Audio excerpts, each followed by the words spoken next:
Colorado voters will decide if marijuana should be legalized. If it passes, marijuana would be regulated the same way as alcohol. That's right, but right now there is no standard to determine if you're too stoned to drive while under the influence of marijuana.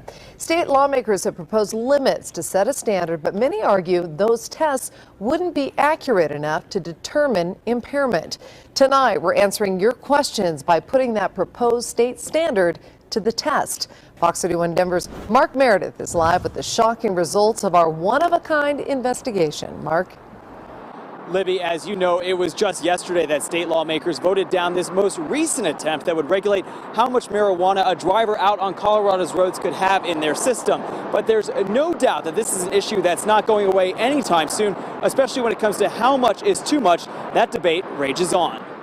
Today, I am taking a driving simulation test for Fox 31 News after I take in some THC as a legal medical marijuana patient. I'm doing this to try to help prove a point that THC in your system is way different from having alcohol or other pharmaceuticals in your system, and it's something that needs to be taken a look at more seriously. Will someone taking marijuana put themselves or you in danger on the road? We wanted to find out for ourselves. So we set up a test using a simulator, police officer, and a group of volunteers. Ranging in age from their early 20s to their mid-60s, our volunteers let us test not only their driving skills, but their THC levels, both before and after taking their marijuana. Got it. I guess the reason why I'm telling you this and why I bought this little camera is because for some reason I've got this little funny feeling that Fox is going to edit this footage to a bias that's not going to be truthful for the cannabis community. And just in case, I'm going to try to film everything that they film so that if they do skew the reality of the situation with this driving test, that we can put the truth and the information out there. So this should be a pretty interesting and exciting day. Just yesterday, Colorado lawmakers narrowly voted down a new law that would have made it illegal for a person to drive with a specific THC level known as Delta 9 concentration.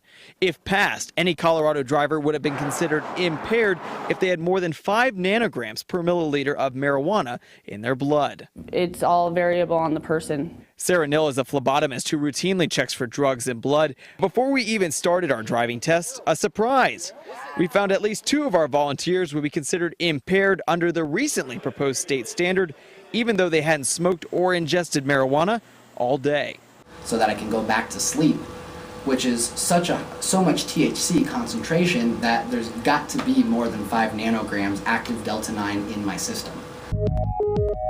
Meet Max, a 23-year-old eager to try our test, and even though he had not smoked his medical marijuana all day, the blood test shows he's already above that 5 nanogram milliliter proposed limit. When I medicate, I actually come back down to what you would consider a more normal state. Now, I would never advocate in a million years anyone to drive intoxicated on anything for any reason. Overall, I feel like I was a little more calm, a little more stable, and I felt like I drove a whole lot better that time.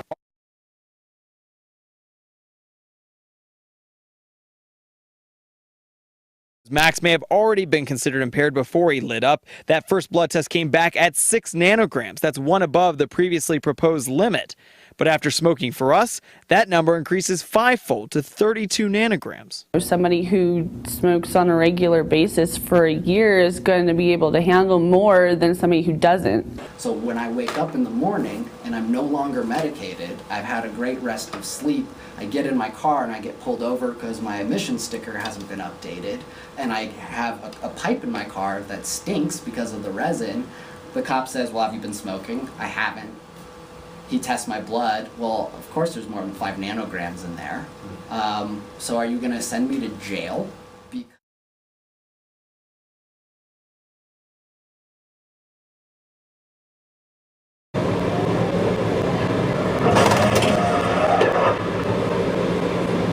though I had a green light, he crashed into me. Is that okay? All right, we got it. We need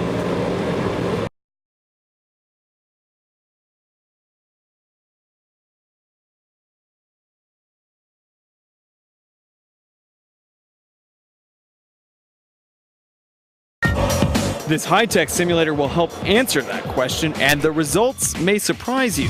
We do that driving test too, and it was ridiculous. I don't know. I don't know how that's an accurate simulator at all. Did you do the driving test? I did it, and It didn't feel real at all, did it? it didn't. Well, first of all, it felt like you were driving a truck because I've driven big trucks like that. You know why? Because it's a truck simulator. Oh, it felt very weird. Did it make you motion sickness? And it is for CDL. I mean, Yeah, it's not for your car. driving. Yeah, that was This one is thing. way different than my car. Yeah. And then the second thing was that, well, and for me, they were screwing around with me and they kept throwing different things like wind at me and snow and shit like that. In cars that like run out at Yeah. you. It's a simulator for devastation, Yeah, not so like the worst case regular scenario. driving. Even though I had a green light, he crashed into me. Is that okay?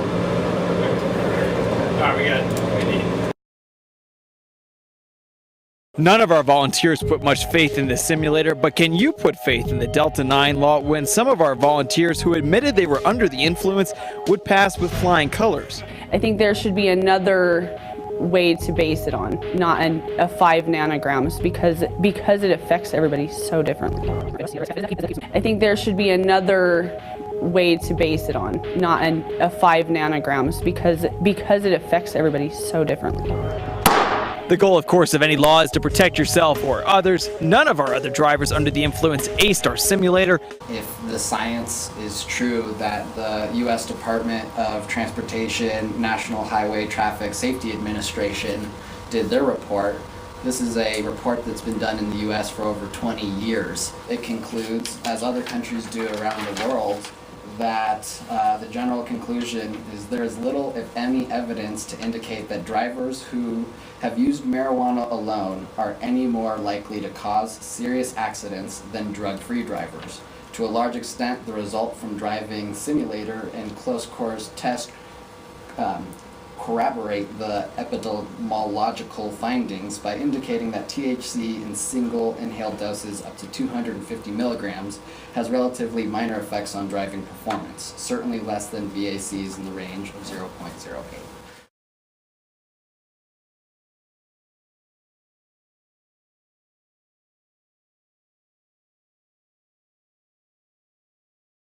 Certainly was an interesting test. Were the people that took the test, were they surprised by the results? They actually just learned the results with you in our audience as well as in our newsroom. We wanted to keep those results and show the test to make sure we were as fair and accurate with this one as possible. And I'm sure after seeing the story, they'll be just as surprised about who passed and who didn't. The test itself was extremely inaccurate. The test was done at a school that tests truck drivers that drive 18-wheelers. So our trucking simulation was for an 18-wheel rig, and the steering wheel was humongous. It was like this big. The seat was huge. The pedals were like right next to each other, but on the far right instead of being like separated like they typically are. And looking for your opinion. They weren't looking for the facts. They weren't looking for information. They were just looking for what is this test on this simulator going to conclude with medicated drivers. So I hope Fox portrays a decent truth of what happened today. Really hope they do. Because it would be really unfortunate if they didn't. But I kind of suspect that they will.